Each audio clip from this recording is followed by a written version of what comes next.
Olá, caro ouvinte, é muito bom ter você aqui comigo para mais um programa Sabedoria para o Coração. Estamos na minissérie Em Busca de Santidade. O título da nossa mensagem de hoje é Algumas Coisas Nunca Deveriam Mudar. E veremos 1 Pedro 1, do 22 ao 25. Um dos presbíteros de nossa igreja me deu de presente uma cópia de uma revista editada por Charles Spurgeon, no final dos anos de 1800. Ele foi aquele famoso pastor da igreja Tabernáculo Metropolitano, em Londres, Inglaterra. Minha cópia foi da edição de fevereiro de 1887. Ela inclui sermões, devocionais e propagandas. Achei interessante ver que Spurgeon listava os nomes de cada indivíduo que apoiava financeiramente a escola de pastores e o orfanato. Além disso, ele incluía ao lado dos nomes a quantia que haviam dado no mês. Isso é o que podemos chamar de levantamento de sustento sob pressão. Também achei interessante ler as propagandas que, sem dúvidas, financiavam a publicação da revista. Mesmo depois de 130 anos, esses anúncios chamam a atenção.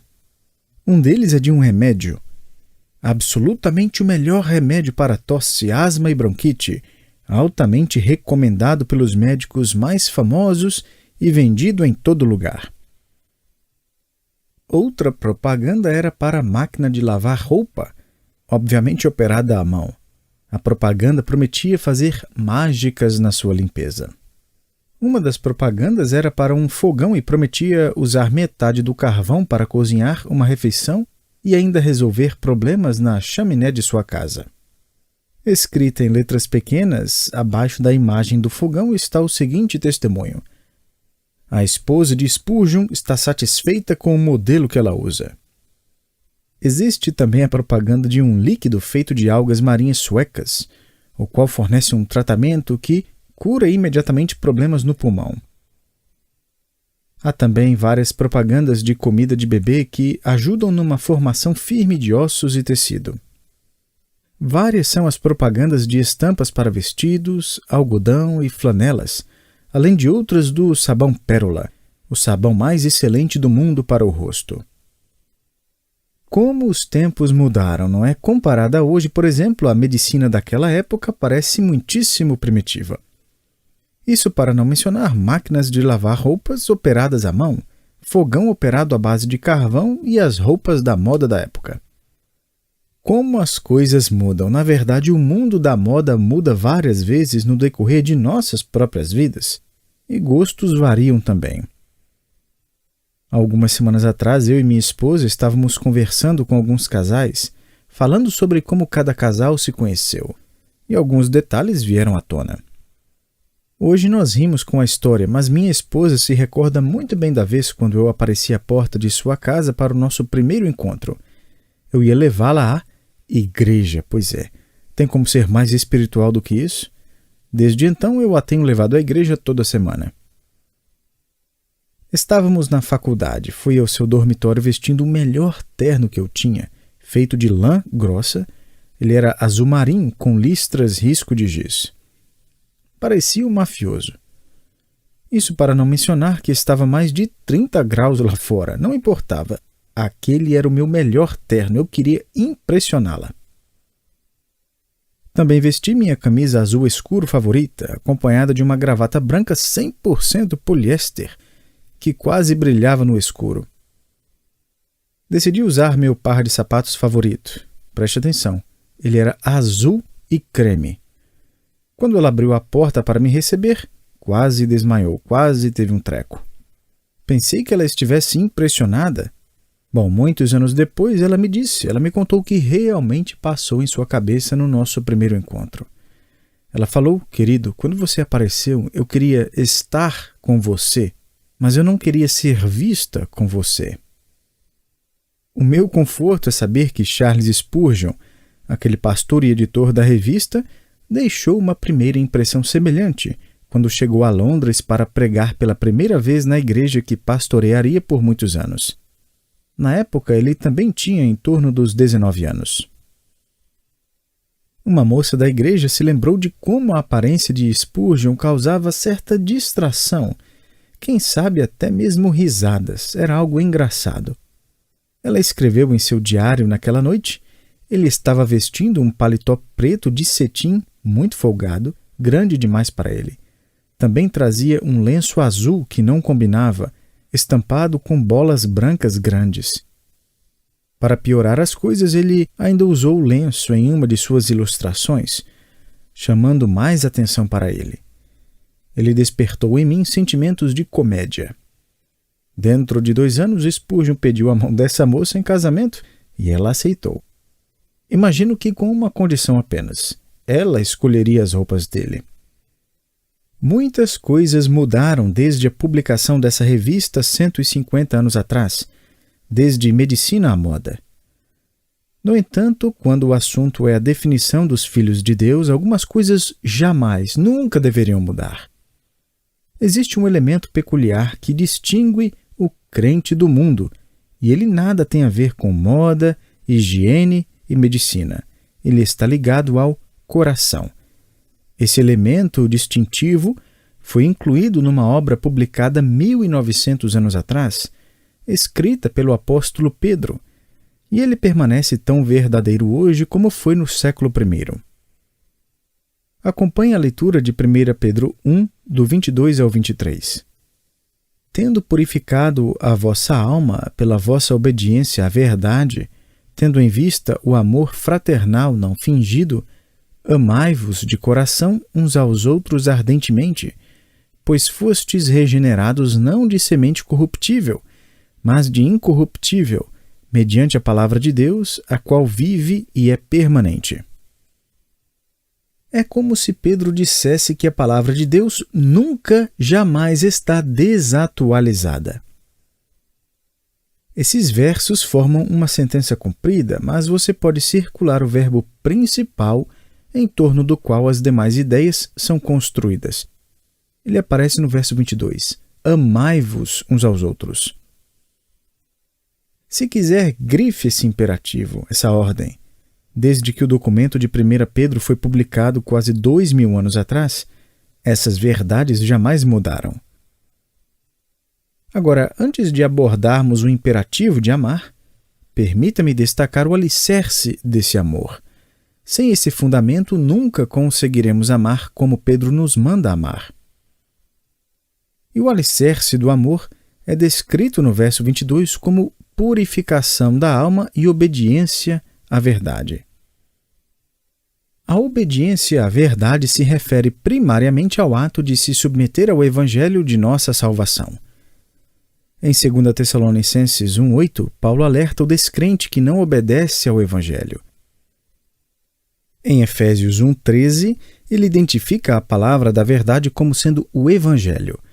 O próprio Pedro, um pouco mais adiante em sua carta, fala do mundo incrédulo que não obedece ao Evangelho. 1 Pedro 4,17. A palavra grega traduzida como obediência é um termo composto que combina 2 ideias, ouvir e debaixo. Em outras palavras, obedecer à verdade é outra maneira de dizer que você ouviu atentamente ao Evangelho e, em seguida, se submeteu à sua ordem de se arrepender e seguir a Cristo. Isso significa que Pedro ensina que, se você ainda não ama o Evangelho de Jesus Cristo, então jamais será capaz de amar outra pessoa genuinamente. Ainda no verso 22, Pedro fala que seus ouvintes tinham purificado a alma. Mais uma vez, esse é um sinônimo de conversão espiritual. Pode até parecer aqui que o crente é quem realiza a purificação de sua alma, mas isso é tanto fisicamente impossível como biblicamente incorreto. O termo verbal do particípio, traduzido como purificado, nos informa que se trata de um evento passado. No verso 23, ele afirma que eles foram regenerados no passado. Houve um momento no passado quando sua alma foi purificada. Foi quando o crente nasceu de novo espiritualmente por meio da fé em Cristo. Quando se arrependeu de seus pecados e confiou em Cristo somente. Pedro chama isso de regeneração. Portanto, o crente nasce uma vez fisicamente, mas nasce de novo espiritualmente quando é salvo. Pedro retrata o acontecimento no verso 22 como aquele momento em que sua alma foi purificada. O tempo verbal, na verdade, sugere uma ação no passado, mas cujos resultados continuam no presente. Como Pedro nos informou, fomos purificados pelo Espírito de Deus através do sangue de Cristo. Agora precisamos agir de acordo com essa nova realidade. O profeta Ezequiel contemplou essa realidade espiritual quando profetizou o que Deus faria para os crentes da nova aliança no Novo Testamento. Ele escreveu: Dar-vos-ei coração novo, e porei dentro de vós espírito novo. Tirarei de vós o coração de pedra, e vos darei coração de carne. Porei dentro de vós o meu espírito, e farei que andeis nos meus estatutos, guardeis os meus juízos e os observeis. Ezequiel 36, do 26 ao 27. Ou seja, o Espírito de Deus purificou sua alma de todo pecado no momento em que você foi salvo. Além disso, Deus deu a você um novo coração e passou a habitar dentro de você como seu templo vivo. Em Cristo, Ele alterou permanentemente e eternamente a sua posição, de perdido para salvo, de corrupto para incorrupto, de caído para resgatado, de depravado para purificado. À luz disso, o crente deve escolher exibir um comportamento que melhor se coaduna à sua nova posição e identidade. E como podemos demonstrar eficazmente um estilo de vida correspondente a um novo coração e ao Espírito de Deus que em nós habita? Não será por meio do sabão, roupas, remédio ou fogão que usa, mas pelo seu amor para com os irmãos.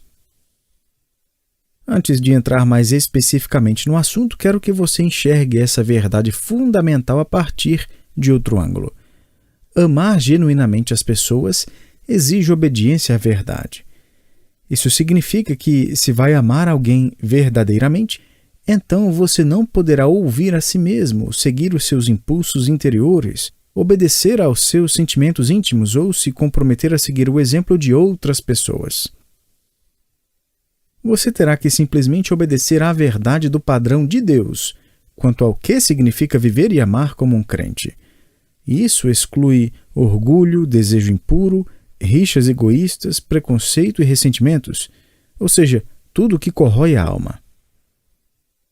Então, permita-me resumir da seguinte forma: tendo sido salvo pela verdade do Evangelho e sido purificado pela obra do Espírito Santo, o crente, na verdade, tem agora o potencial de amar outros com o tipo de amor verdadeiro.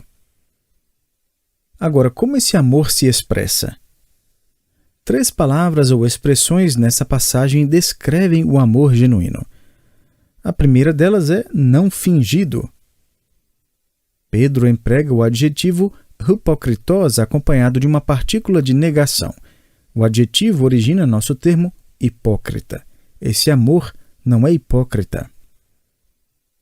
Talvez você já tenha ouvido isso antes e eu já mencionei isso em outros estudos, mas nos dias de Pedro, atores e atrizes usavam uma máscara na frente do rosto. Ela era pintada com uma expressão facial, podia ser uma expressão de feliz ou de triste.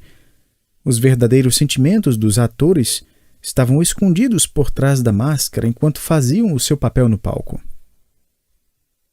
O amor no meio dos irmãos deve ser sem encenação. Não há máscaras. Ninguém finge amar o próximo enquanto esconde seus verdadeiros sentimentos por trás da máscara. Esse não é o aperto de mão que pensa, espero que ele não se sente aqui do meu lado. Nem a pergunta, e aí, como você está? E que ao mesmo tempo não espera ouvir nada porque não existe disposição nem interesse de ouvir o que o outro tem a falar. A outra descrição vem na forma de um advérbio, ardentemente. Primeiro, sinceramente, agora ardentemente. As coisas não ficam mais fáceis, não é? Entenda o seguinte: enquanto você busca santidade para a glória de Deus, preste atenção, outras pessoas fazem parte do propósito santificador de Deus na sua vida. Um autor colocou isso da seguinte forma: ao invés de nos preocuparmos com o motivo por que Deus permite que aquele indivíduo me perturbe, chateie e fira, devemos entender que Deus o usa para me santificar. Talvez você esteja dizendo consigo mesmo: olha, pensar assim exigirá muito de mim. E Pedro concorda. O advérbio ardentemente está inserido no contexto atlético e carrega a nuance de se esticar. Pense num jogador de futebol ali na linha lateral esperando para entrar no campo. Ele alonga a musculatura, estica as pernas para um lado e para outro, se curva, mexe-se para os lados e prepara os músculos para o jogo. Essa é a ideia aqui. Devemos amar os irmãos mesmo que isso nos leve ao extremo de nossa capacidade, mesmo que nos leve aos limites, mesmo que pareça que sairemos em desvantagem.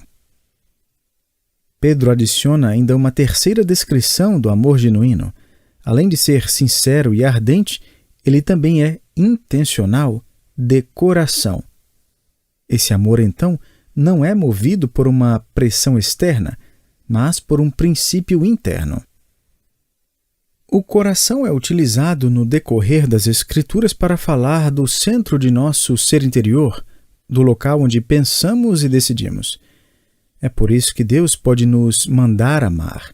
Ele pode ser uma ordem porque o amor ágape não é uma questão de sentimento, mas de disposição. O amor ágape envolverá sentimentos e afeições profundos, sim, mas ele começa com uma decisão. Ele não aguarda até que o próximo mereça receber o amor. Ágape não espera por inspiração. Ágape é um ato da vontade e o corpo segue logo depois. Amor ágape é uma decisão do coração e as mãos e pés logo em seguida cooperam. Por todo o Novo Testamento, ágape aparece como o tipo de amor que Deus tem para conosco, e nós não merecemos nenhuma parcela dele. Não realizamos nada para inspirar o amor de Deus ou atrair a sua devoção. Na verdade, Deus demonstrou o seu amor ao enviar seu Filho para morrer por nós quando ainda éramos pecadores. Romanos 5,8. É muito difícil amar pessoas difíceis de amar, mas é possível. Jesus nos amou, por exemplo. Agora ele nos capacita por meio do Espírito Santo a que amemos também da mesma forma como ele nos ama. Geralmente ignoramos o fato que quando Jesus disse "Novo mandamento vos dou, assim como eu vos amei, que também vos ameis uns aos outros", lá em João 13:34, ele não deu essa ordem à igreja de Jerusalém, que rapidamente alcançou a marca de milhares de pessoas.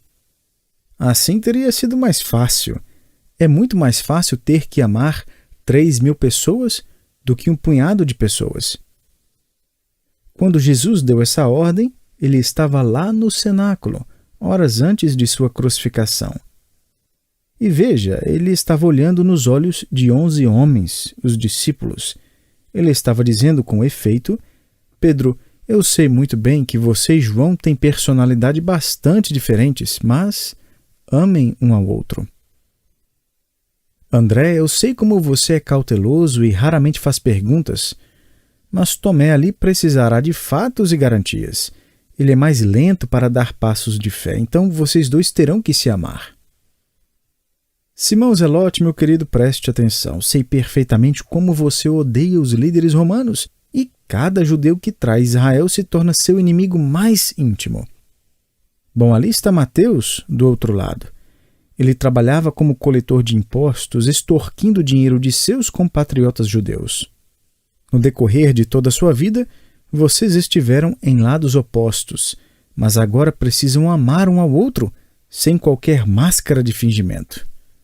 Coloquem em prática. Entenda bem que Jesus não nos manda amar por definição. Ele nos manda demonstrar amor por meio da aplicação prática. Agora, Pedro reforçará o imperativo para amar, adicionando mais 2 incentivos. O primeiro incentivo para amar é que o crente faz parte de uma nova família. Novamente, o verso 23 diz: pois fostes regenerados, não de semente corruptível, mas de incorruptível. A locução verbal fostes regenerados traduz um verbo grego no tempo perfeito. o que destaca que o novo nascimento ocorreu no passado, mas que tem resultados contínuos no presente. O resultado primordial que Pedro tem em mente aqui é o amor pelo próximo. Nós pertencemos à mesma família e essa família durará eternamente. Júlio, o apóstata, imperador romano do século IV, comentou certa vez que Jesus havia conseguido implantar na mente dos cristãos a crença de que todos eram parentes. Já Minúcius Félix, advogado romano que viveu no século III, escreveu o seguinte sobre os cristãos: eles amam uns aos outros mesmo sem ser parentes. E é verdade, sem dúvidas fazemos isso, pois entendemos a verdade do Evangelho de João, que diz: mas a todos quantos o receberam, deu-lhes o poder de serem feitos filhos de Deus. João 1,12. Nós somos filhos de Deus por meio da fé em Jesus Cristo. Gálatas 3,26. Se você é salvo, então eu e você fazemos parte de uma nova família. Então, ame seus irmãos e suas irmãs. O segundo incentivo para o crente amar é que, além de fazer parte de uma nova família, ele também se encontra debaixo de uma nova autoridade. Veja os versos 24 e 25. Pois toda a carne é como a erva, e toda a sua glória como a flor da erva. Seca-se a erva e cai a sua flor. A palavra do Senhor, porém, permanece eternamente. Ora, esta é a palavra que vos foi evangelizada. A citação de Isaías não é coincidência, que Pedro não citou essa referência porque era um dos seus versos favoritos da Bíblia. Isaías 40 foi uma palavra de Deus proclamada ao povo de Israel durante os tempos do exílio, durante uma época desencorajadora, quando eram estrangeiros, peregrinos em terra estranha, cercados de hostilidade social.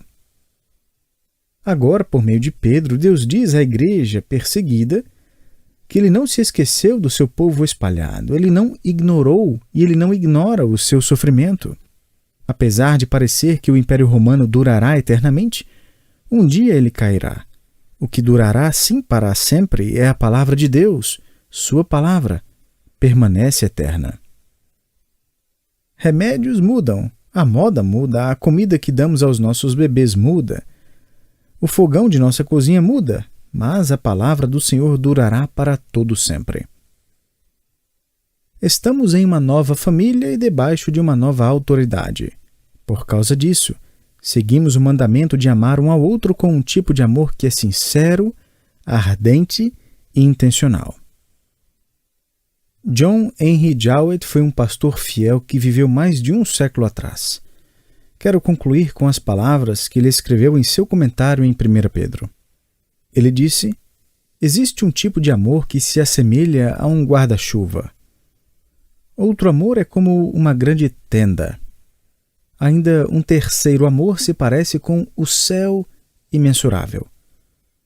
O objetivo do Novo Testamento é transformar o seu guarda-chuva numa tenda e, em seguida, sua tenda numa imensa abóboda celestial. Portanto, expanda as demarcações do amor familiar até que ele inclua seu vizinho.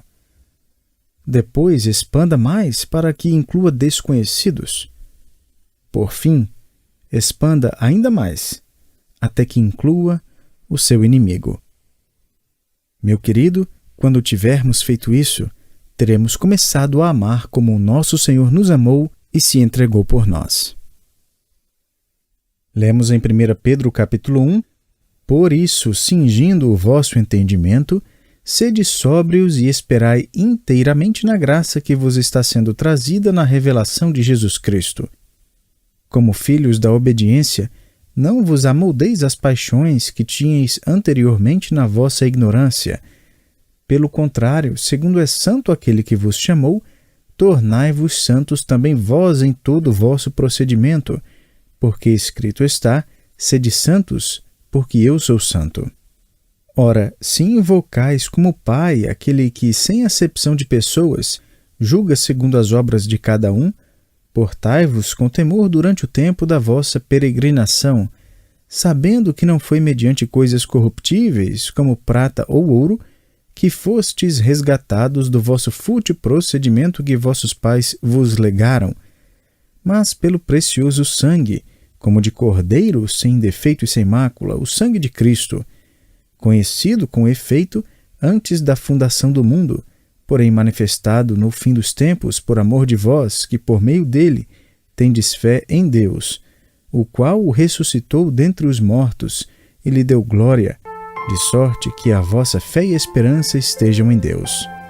Tendo purificado a vossa alma pela vossa obediência à verdade, tendo em vista o amor fraternal não fingido, amai-vos de coração uns aos outros ardentemente, pois fostes regenerados não de semente corruptível, mas de incorruptível, mediante a palavra de Deus, a qual vive e é permanente. Pois toda a carne é como a erva, e toda a sua glória é como a flor da erva. Seca-se a erva e cai a sua flor. A palavra do Senhor, porém, permanece eternamente. Ora, esta é a palavra que vos foi evangelizada. Que Deus o abençoe, meu querido, e espero você para mais um estudo em nossa minissérie Em Busca da Santidade. Até lá!